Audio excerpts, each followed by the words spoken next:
여호수아 22장 21절부터 34절입니다.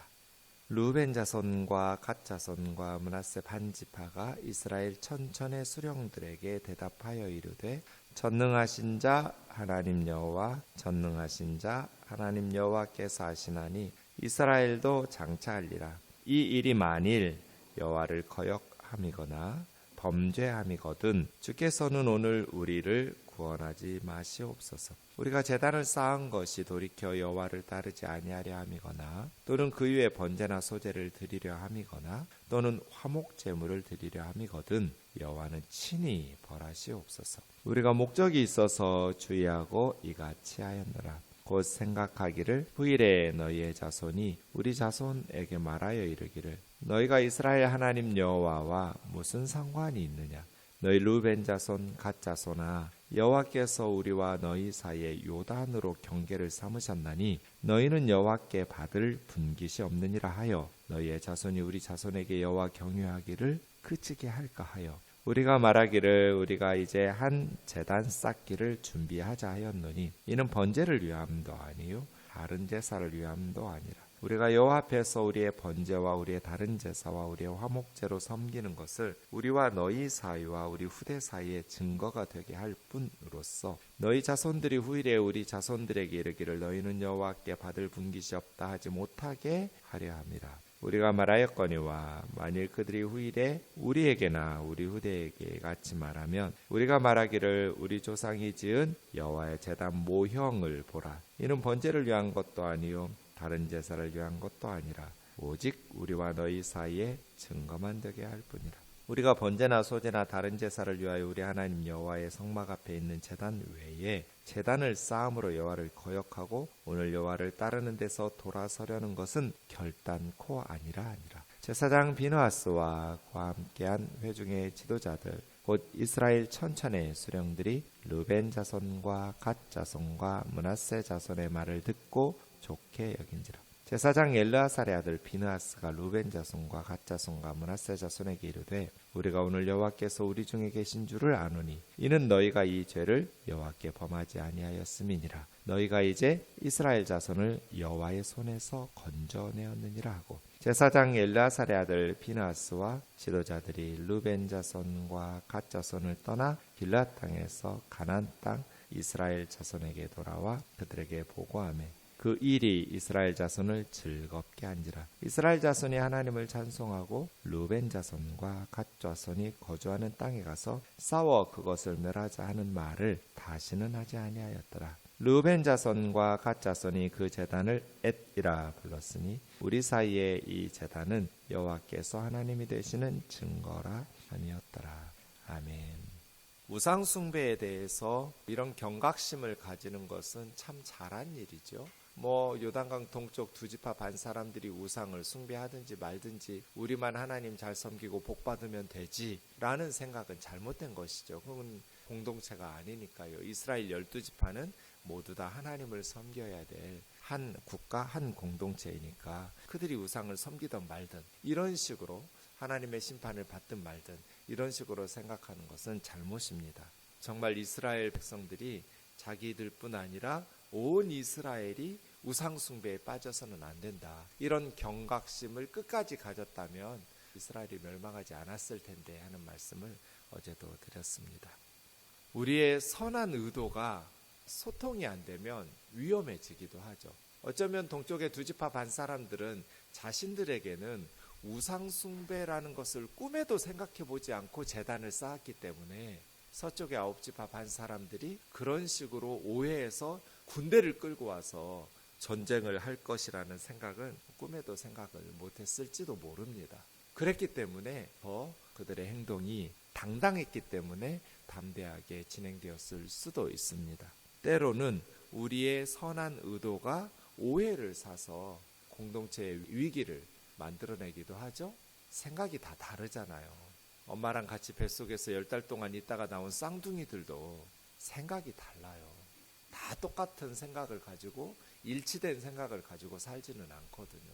그래서 더불어 함께 사려면 소통이 중요해요. 특히 교회가 그래요. 교회라는 것은 예수 그리스도를 믿는 신앙 외에는 다 다르잖아요. 뭐 사회 같으면 공통점이 있어서 모임이 형성되죠. 그런데 교회는 정말 다양한 사람들이 예수 그리스도를 믿는 믿음 하나의 공통점을 가지고 모여서 굉장히 다양한 계층의 다양한 생각을 가진 사람들이 모이거든요. 그래서 중요한 게 뭐예요? 소통이에요. 커뮤니케이션. 서로를 오해하고 또 비난하고 갈등이 생기면서 미움과, 또 사탄은 뭐 제가 사탄이라도 교회에서 일하고 교회에서 역사하지, 안 믿는 사람들 가운데 뭐 그렇게 힘쓸 일이 있겠어요? 놔두면 그냥 지옥으로 갈 사람들인데. 교회를 무너뜨리고, 근데 교회를 무너뜨리는 가장 좋은 방법은 뭐예요? 외부의 공격보다도 내부의 분열이거든요. 자기들끼리 싸워서 내분이 일어나고 서로 미워하고 오해하고 갈등을 증폭시켜가면서 자기 생각 속에 사로잡혀가지고 다른 사람을 정죄하고 판단하면서 그렇게 내분이 일어나고 하나 되지 못하면 교회는 스스로 무기력해지고 무능해지잖아요. 교회 다니고 하나님 섬기는 게 행복해야 힘이 생기는데, 교회 다니는 게 전혀 행복하지 않고 자매 형제들과 함께 하나님을 섬기는 일이 하나 되어서 섬길 때는 너무나 행복하고 재밌잖아요. 그런데 갈등이 생기고 서로 오해가 생기고 미움이 생기고 분열이 생기면 교회 가는 게 재미가 없잖아요. 억지로 예배드리고 억지로 나가서 주님 섬기는 일에 무슨 영적인 힘이 생기겠어요. 그래서 항상 교회는 사탄의 이간질시키는, 분열시키는 그 분열의 영, 미움과 갈등, 오해, 이러한 분열의 영들을 주의해야 되는 것이죠. 저는 이제 시골에 가면 우리 장로님들, 어렸을 때 제가 주일학교 학생일 때 저를 가르쳐 주셨던 장로님들에게 인사드리러 가죠. 목사님 찾아뵙고 또 장로님들 찾아뵈서 인사드리다 보면 그분들이 볼 때 저는 어릴 때 생각날 거잖아요. 내가 가르쳤던 주일학교 꼬맹이가 이제 이렇게 커가지고 목사가 돼서 목회를 하는구나, 이런 생각 왜 안 드시겠어요? 아들 같기도 하고 손주 같기도 하고. 이래서 이제 여러 가지 말씀들을 하세요. 그 말씀들을 할 때 가장 많이 듣는 것 중에 하나가, 목사는 목사고 성도는 성도다. 목사는 이제 성도의 입장에서 말씀해 주세요. 장로님, 권사님들이 이렇게 목회해야 된다 하면서 권면하는 것. 그 중에 하나가 이런 거 아직도 기억해요. 힘들게, 뭐 농촌교회니까 농사 짓고 저녁에 집에 왔어요. 장로님이. 갑자기 생각이 났어요. 아, 우리 목사님 집에 쌀이 떨어졌겠다. 재정 담당이셨나 봐요. 그때 장로님이. 얼른 사택에 쌀 갖다 드려야겠다 라고 생각을 하셨어요. 그래서 제대로 씻지도 못하고 깜깜한 밤에, 네, 뭐 차가 있어요, 뭐가 있어요, 그냥 지게에다가 쌀을 짊어지고 교회 목사님 사택에 갖다 줬어요. 장로님 생각은, 아유, 장로님 고맙다고, 그렇지 않아도 쌀이 떨어질 뻔했는데 이렇게 수고해 주셔서 고맙다고, 뭐 이런 말들 기대하고 간 거예요. 근데 목사님께서 아유, 고맙다고가 아니라 뭐하러 가져왔냐고 그러신 거예요. 아직 쌀이 있는데 뭐하러 가져왔냐, 장로님 힘들게 이 저녁에 왜 가져왔냐. 그 목사님 잘못한 거 아니잖아요, 그죠? 아직 쌀이 남아있고, 물론 장로님 몰랐겠지만 이렇게 힘든데 이 저녁에 그 먼 길을 걸어서 뭐하러 가져왔냐, 나중에 가져와도 되는데. 목사님은 장로님 위해서 한 말이에요. 근데 장로님이 그 말이 마음에 상함이 됐어요. 그래서 몇 달 동안 교회를 안 나갔어요. 주일 오전 예배만 딱 나가고, 뭐 새벽 기도회니 금요 기도회니 수요 기도회니 뭐 저녁이든 새벽이든 빠진 적이 없는 장로님인데, 목사님한테 삐져가지고 그 말 한마디에 자기 얘기 하신 거예요. 장로님이 참 장로라면서 몇십 년 교회 다니고 새벽마다 기도하고 다닌 장로라면서 목사님 입장에서 그렇게 말씀하시고 나를 걱정해서 뭐하러 이렇게 저녁에 쌀 가져왔냐고 힘들게, 나 위해서 한 말인데 이상하게 그 말에 삐져가지고 내가 몇 달 동안 교회를 안 갔다. 그동안 목사님이 얼마나 힘들고 성도들이 얼마나 내 눈치를 받겠냐. 주일 예배만 드리고 밥도 안 먹고 집에 쌩 가버리니까. 그게 성도다. 그럴 수 있더라. 내가 나를 보니까. 그래서 목회가 힘들다. 목사님은 그런 생각이 아니었는데 말 한마디에 삐지기도 하고 오해에 사기도 하고 사탄이 역사하기도 하고 교회 내에 분열이 일어나기도 하고 오해와 미움과 갈등이 생기기도 하고. 그래서 항상 깨어 있어야 되고 목회자는 어떤 상황에서도 참고 인내해야 되고 온유해야 되고 뭐 이런 말씀들을 저 걱정하면서 이렇게 많이들 말씀해 주세요. 교회가 그래요. 교회가. 캠프장들은 정말 잘해주려고 하는데 캠프원들이 오해하기도 하고 교우들 간에 또 목회자나 또 뭐 당회원들 간에 운영위원회나 모든 상황 가운데 누구보다도 우리가 항상 기도에 깨어있고 성령 충만해야 되고 말씀에 깨어있어야 되는 이유 중에 하나가 사탄이 역사하고 분열의 영이 교회를 흐트러 놓기가 쉽기 때문에 그렇죠. 나는 그런 뜻으로 한 게 아닌데 서쪽의 9지파 반 사람들이 지금 오해를 해가지고 이런 문제가 발생할 수 있어요. 이럴 때는 어떻게 해요? 흥분하면 안 돼요. 침착해야 돼요. 만약에 2지파 반 사람들이 막 흥분해가지고 이렇게 했다면 굉장히 좀 힘들었을 것 같아요. 근데 이 2지파 반 사람들이 흥분하지 않았어요. 왜요? 그래, 듣고 보니 그렇게 오해할 수도 있지. 이렇게 생각하면 되잖아요. 그래, 우리는 꿈에도 생각해보지 않았지만 듣고 보니 그렇게 오해할 수도 있지 하면서 흥분하지 않고 침착하게 말합니다. 그러면서 22절에 전능하신 자 하나님 여호와, 전능하신 자 하나님 여호와. 성경에서 이 세 가지 단어를 연거푸 2번 쓴 거는 여기밖에 없어요. 전능하신 자 엘, 하나님 엘로힘, 여호와 아도나이. 엘 엘로힘 아도나이, 엘 엘로힘 아도나이. 이렇게 2번씩이나 하나님의 세 가지 성호, 거룩하신 이름을 반복하는 것이 성경에 여기밖에 없어요. 전능하신 자 하나님 여호와, 이건 무슨 뜻이에요? 누구도 꺾을 수 없고 누구도 막을 수 없는 분이잖아요. 그러니까 이 2지파 반 사람들은 전능하신 하나님 여호와를 증인으로 내세우고 하나님이 우리의 마음을, 의도를 아신다. 하나님 앞에서 속일 수가 없고 숨길 수가 없고 누구도 하나님을 막을 수가 없다. 하나님을 딱 증인으로 2번 반복해서 세워놓고 얘기하는 거잖아요. 하나님 앞에서 우리의 말이 정직하고 거짓 없이 진실한 말이다라고 증언하는 것이죠. 하나님 여호와께서 아시나니 이스라엘도 장차 알게 될 것이다. 만일 이 일이 여호와를 거역함이거나 범죄함이거든. 18절과 16절에서 사용한 2 단어가 있다고 그랬죠. 아마드, 아말, 이 2가지. 거역해서 범죄함이거든 주께서 오늘 우리를 구원하지 마옵소서. 하나님을 속일 수는 없지 않냐. 우리는 꿈에도 그런 걸 생각해 본 적이 없다. 우상 숭배를. 우리의 동기가 불순했다면 그냥 너희가 아니라 하나님이 직접 우리를 쳐서 우리가 죽어도 좋다는 뜻이에요. 우리가 제단을 쌓은 것은 돌이켜 여호와를 따르지 아니함이거나 그 위에다가 번제나 소제나 뭐 화목제나 그런 제단 쌓은 게 아니다. 제사용 제단이 아니라 그냥 모형이다. 모형, 똑같은 모형. 제사용 제단을 쌓으면 왜 요단강 서쪽 강가에 언덕가에 쌓겠어요? 동쪽 언덕가에 쌓죠. 여호와는 친히 벌하시옵소서. 우리가 목적이 있어서 주의하고 이같이 했다. 우리가 염려가 돼서 신중하게 이 일을 좀 했다. 걱정이 하나 있었던 거예요. 뭐냐면 후일에 너희 자손, 서쪽 자손이 우리 자손, 동쪽 자손들에게 이르기를 너희가 이스라엘 하나님 여호와와 무슨 상관이 있느냐? 너희는 우리하고 상관이 없다고 할까봐. 요단강이라는 명백한 경계선이 있잖아요. 그러니까 교류가 어렵단 말이에요. 동서가. 교류가 뜸해지고 하다 보면 후일에는 너희는 우리 하나님 여호와와 아무 상관이 없다. 우리 하나님께 받을 목도 없다. 이렇게 말할까봐 이 증거물을 세웠다는 거예요. 르우벤 자손, 갓 자손아, 여호와께서 우리와 너희 사이에 요단으로 경계 삼으셨으니 너희는 여호와께 받을 분깃. 너희는 하나님하고 관계도 없고 하나님께 받을 목도, 하나님께 받을 소유도 없다. 이렇게 말할까봐 너희 자손이 우리 자손에게 하나님 경외하는 것을 못하게 할까봐. 이게 부모예요. 정말 감동이에요. 그렇지 않아요? 지금 동쪽 사람들이 뭐 걱정하고 있어요? 후손들이 하나님 떠날까봐 걱정하고 있어요. 뭐 목초지가 좋고 우리는 짐승이 많은 집하니까 잘 살게 되어서 이거 후손에게 물려주는 것도 중요하지만 더 중요한 게 뭐예요? 하나님 경외하는 것을 그치는 거.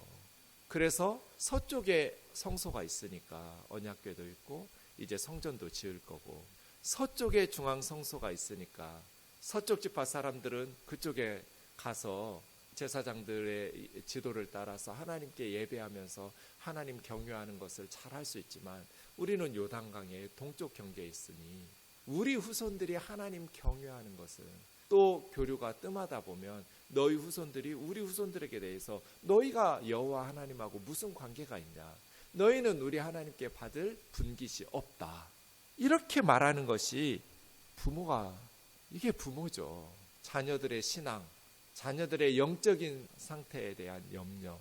우리가 말하기를 우리가 이제 한 제단 쌓기를 준비하자 하였노니 이것은 번제나 다른 제사를 위하는 것이 아니다.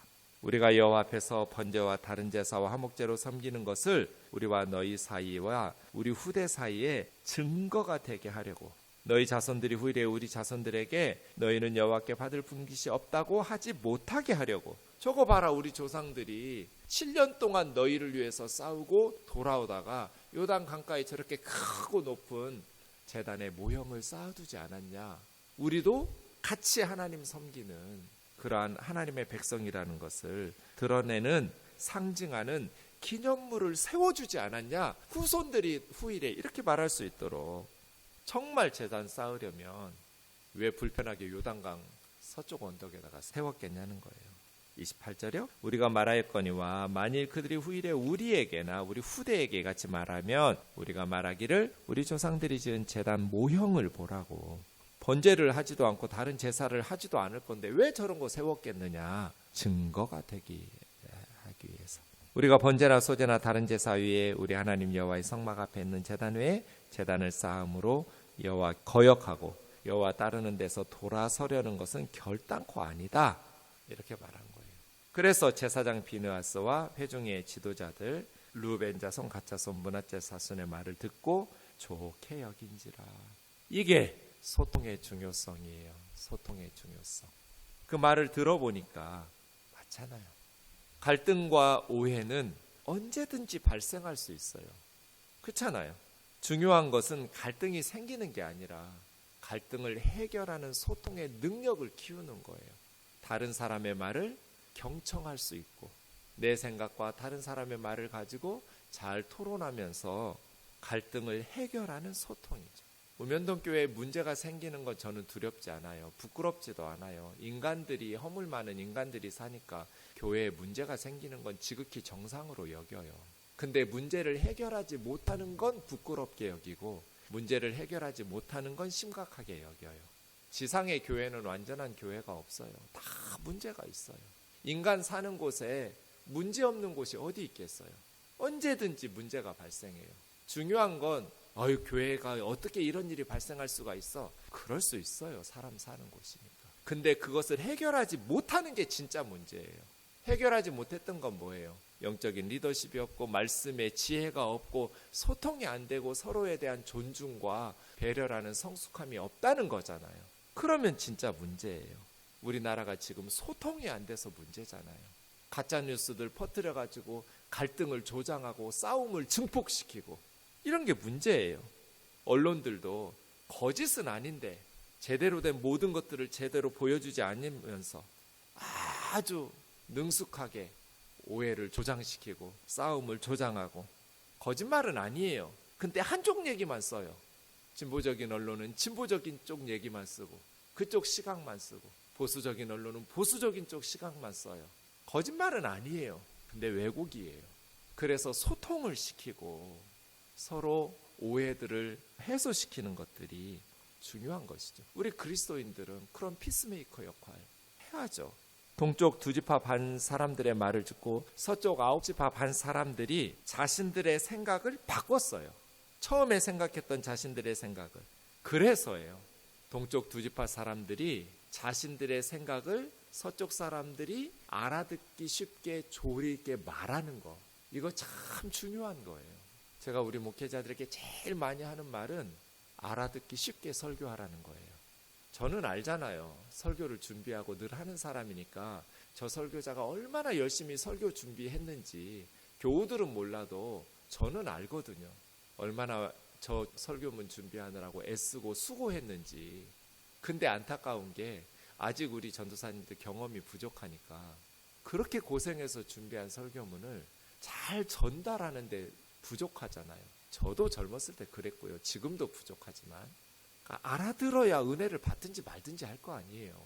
상대방이 오해하고 지금 오해하고 찾아왔어요. 그러면 동쪽 두 지파 반 사람들은 상대방이 잘 알아들을 수 있도록 자신들의 뜻을 조리 있게 표현해야 하잖아요. 흥분하지 말고. 근데 요즘 젊은 사람들 보면 알아들을 수가 없어요. 제가 늦긴 늙나 봐요. 표현을 열심히 하는데 제가 도대체 무슨 말 하려는지 잘 모르겠어요. 그래서 제가 학부형들 만날 때마다 말해요. 두 가지 훈련을 어려서부터 시키라고. 우리가 잘할 때는 이 두 가지를 학교에서 참 강조했어요. 일기 쓰는 거, 독후감 쓰는 거. 항상 생각해 보면 일기 쓰는 숙제하고 독후감 쓰는 숙제들, 학교에서 독후감 발표회 대회 같은 것도 많이 하고요. 그랬던 것 같아요. 지나놓고 보니까 일기를 쓴다는 건 내 생각을 표현하는 거잖아요. 매일매일 가랑비에 옷 젖듯이 매일매일 일기를 쓰면서 자기 생각을 표현하는 것이 실력이 길러지잖아요. 독후감이라는 건 뭐예요? 다른 사람의 생각을 내가 소화해내서 표현하는 거잖아요. 요약하고. 나도 모르는 사이에 아이들이 일기 쓰고 독후감을 쓰면서 표현하고 생각하는 힘이 길러지는 거거든요. 그래서 자신의 생각이든 다른 사람의 생각을 조리 있게 잘 표현할 수 있게 돼요. 이 능력이 매우 중요해요. 세상 살아가는 데 있어서는. 그렇죠? 동쪽의 두 지파 반 사람들이 자신들의 생각을 정말 조리 있게 잘 썼어요. 저 문학 전공한 사람이잖아요. 이 21절부터 29절까지 정말 잘했어요. 말을. 전능하신 자 하나님 여호와 두 번 딱 해서 하나님 앞에서 하고 하나님 앞에서 거짓이 없는 진심이라는 것을 먼저 설득한 후에 자신들의 말을 두 번씩 반복해요. 왜 이런 일을 했는지 너무나 표현을 잘했어요. 그래서 비느하스와 함께한 10지파의 리더들이 그 말을 듣고 좋게 여긴지라 완전히 납득했어요. 완전히 일말의 의심의 여지도 남겨놓지 않았어요. 그래서 그래도 허물어 뭔가 찜찜했다면 그래도 허물어 이랬을 거잖아요. 오해했잖아 우리가. 앞으로도 오해할 수 있어. 너희 말은 알겠는데 그래도 불안하니까 허물어 이러지 않았다는 거예요. 왜요? 완전히 일말의 의심도 없었어요. 일말의 찜찜함도 없었어요. 이것이 동쪽의 두 지파 반 사람들이 잘 소통하고 자신들의 생각을 표현하고 듣는 9지파 반 사람들을 설득했기 때문이에요. 그래서 허물라고 안 한 것이죠. 31절입니다. 비느하스가 우리가 오늘 여호와께서 우리 중에 계신 줄 아노니 너희가 이 죄를 여호와께 범하지 아니하였음이라. 이제 이스라엘 자손을 여호와의 손에서 네가 건져내었다. 우상 숭배했다면 정말 하나님이 준엄한 심판을 하셨을 텐데 비느하스와 지도자들이 루벤 자손을 떠나 길앗 땅에서 가나안 땅 자손들에게 돌아와 보고하는데 33절에 있는 대로 그들이 그 사람들의 보고를 듣고 서쪽 사람들이 감동받았어요. 즐겁게 한지라 하면서 하나님을 찬송하고 다시는 멸하자는 말을 하지 아니하였어요. 그러니까 모든 문제가 해결되었어요. 하나님을 찬송하면서 끝나게 되었죠. 그 제단을 엣이라는 것은 증인, 증거, 증언 그런 뜻이에요. 증인과 관련되어 있어요. 여호와께서 하나님 되시는 증거. 앞선 세대는 다음 세대의 신앙을 위해서 우리는 어떻게 엣을 세워야 될 것인가, 어떻게 다음 세대들을 신앙을 붙잡아 줄 것인가. 그래서 우리가 열심히 기도할 뿐 아니라 선교지에 계속 초등부부터는 보내고 계속해서 선교 중심적인 신앙생활을 하고 하나님의 나라를 섬기면서 자녀들의 신앙 교육을 위해서 힘쓰고 애쓰는데 하나님의 은혜가 우리에게 임해서 하나님께서 베푸시는 놀라우신 은혜로 우리 우면동교회 주일학교가 한 사람 한 사람 믿음 안에서 잘 세워질 수 있기를 주의 이름으로 축원합니다. 다음 주에는 우리 청소년부가 겨울 수련회를 갑니다. 13일에서 15일까지. 또 그 다음 주에는 우리 유초등부가 교회에서 선교 특강을 합니다. 2박 3일 동안 20일에서 22일까지. 우리 중고등부 수련회를 위해서 또 초등부 선교 학교를 위해서 또 봄방학 특세도 있습니다. 마지막 2월 마지막 주에는 우리 아이들과 함께 신앙의 계승을 잘 이루어서 주님 오시는 재림의 그날까지 우리 우면동교회 어린이들의 찬송 소리가 끊이지 않기를 주의 이름으로 축원합니다.